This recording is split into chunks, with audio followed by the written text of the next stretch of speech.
Hammaga salom. Mana hozir Dubaydamiz, Marriott mehmonxonasida. Hozir sizga bir narsa ko'rsataman. Mana mehmonxona. Xo'sh. Mana bu yerda bir o'zbekistonlik hamyurtimiz ishlaykan. Hozir qisqa intervyu qilamiz. Assalomu alaykum. Yaxshimisiz? Qalaysiz, zo'rmisiz? Salomlashib qo'yaylik. Intervyu olsak qarshi emasmisiz? Yo'q. Ismingiz Asrorbek ekan, yozib qo'yibdi.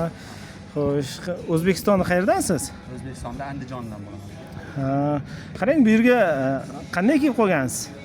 Bu yerda shu ish qidirib, O'zbekistonda ish istab yurib, keyin Dubayga qanaqa vakansiya chiqib qoladi, tilni yaxshi bilganimni uchun keldim-da. Yaxshi. Ishga suhbat asosida oladi, ha? Ishga suhbat asosida oladi. Ingliz tili yaxshi bo'lsa, ingliz sertifikasi bo'lsa, B1 sertifikasi bo'lsa bo'ldi. Ingliz tili B1 darajada sertifikat talab qiladi, ha? Ingliz tili yaxshi bo'lishi kerak. Yosh darajasi-chi? Yosh necha yoshdan necha yoshgacha? Endi 18 yoshdan baland bo'lgani yaxshi. 18 yoshdan 30 yoshgacha. 18 yoshdan 30 yoshgacha bo'lgan kelib ishlasa bo'ladi, ha? Ishlasa bo'ladi. Hozirgi paytda oyliklar yaxshi. Oylik oyiga sir bo'lmasa qanchalar ishlab uyga yuborsa bo'ladi? Aniqini aytish qiyin-ku. Taxminan sezoniga qarab bo'ladi. Taxminan $1000 dan oshig'i bo'ladi. Kelishi bilan $1000 topsa bo'ladi. Hamma odam. Agarda 2-3 yillik tajribasi bo'lgan odamlar endi undan ko'proq topsa bo'ladi. Tajriba so'raydimi ishga suhbatdan oldin ishlagansanmi mehmonxonada yoki deb? Unaqa so'rash bo'ladi. Endi ishlagan bo'lsa, ishlaganman, O'zbekiston restoranda ishlaganman, bu yerda ishlaganman deb aytsa bo'ladi. Agarda experience yo'q bo'lsa ham, ishga olaveradi ular. Demak, tajribasi bo'lmasa ham ishga olaveradi. Tilni bilish kerak, ha? Rus tili so'ramaydimi? Rus tili endi o'ziga plus. O'ziga agar bilsa, o'ziga yaxshi. Bu yerda qo'shimcha yana prizlari bor. Rus tilini bilsa, yana qo'shimcha oylik qo'shib beradi. Oylik qo'shib beradi. Asosan ingliz tili. Asosan ingliz tili. Arab tili so'ramaydi, bilishi. Yo'q, shart emas, ha. Bilsa u plus, bilmasa ham bo'laveradi. Chunki Dubayda faqat ingliz tili hozircha. Bu yerda sizdan boshqa o'zbeklar ham ishlaydimi, o'zbekistonliklar? Hotelda 2-3 ta o'zbeklar bor. Dubayda o'zi lekin ko'p o'zbeklar. Bu hotelda lekin 3 ta. Bu hotelda 3 kishi o'zbekistonlik, ha, ishlaydi, ha. Sharoitlari qanday?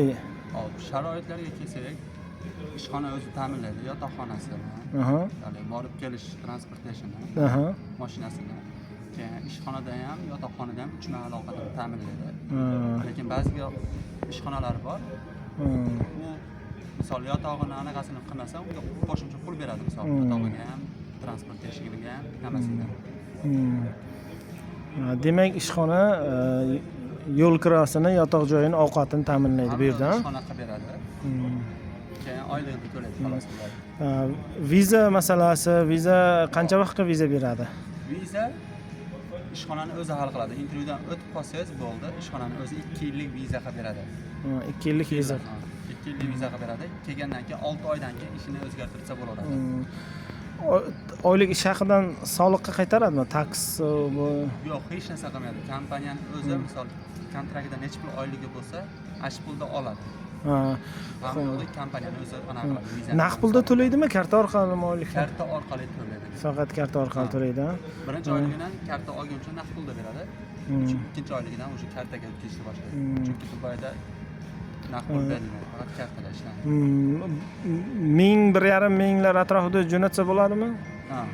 Undan ham ko'p topsa bo'ladi. Endi o'ziga bog'liq, o'g'il bola. Men endi eng past oyligini aytdim, $1000. Haftada necha kun ish? Haftada 6 kun ish, bir kundan 8 soat, 9 soat, ba'zi joylarda 7 soatdan ham ishlanadi. 1 soat breakga chiqaraveradi. Endi 6 soat ishlaydi, yo 7 soat ishlaydi, yo 8 soat maksimum. Ba'zida public holiday deb qo'yganim bo'ladi. Davlat bayramlari, dam olish kunlari. Bayram bo'lsa 2 kun, 3 kun shunaqa qo'shimcha yana o'qlari bor. Dam olish kunlari. Yaxshi. Rahmat ma'lumot uchun. Bu Instagramga qo'ysam ham qarshi emasmisizda? Instagramga yo'q, qarshi emasmiz. Mayli. Instagramda biz o'quvchilarimiz ko'radi-da. Demak, mana ingliz tilini o'rgansangiz, mana shunaqa joylarga kelib ishlasa bo'ladi.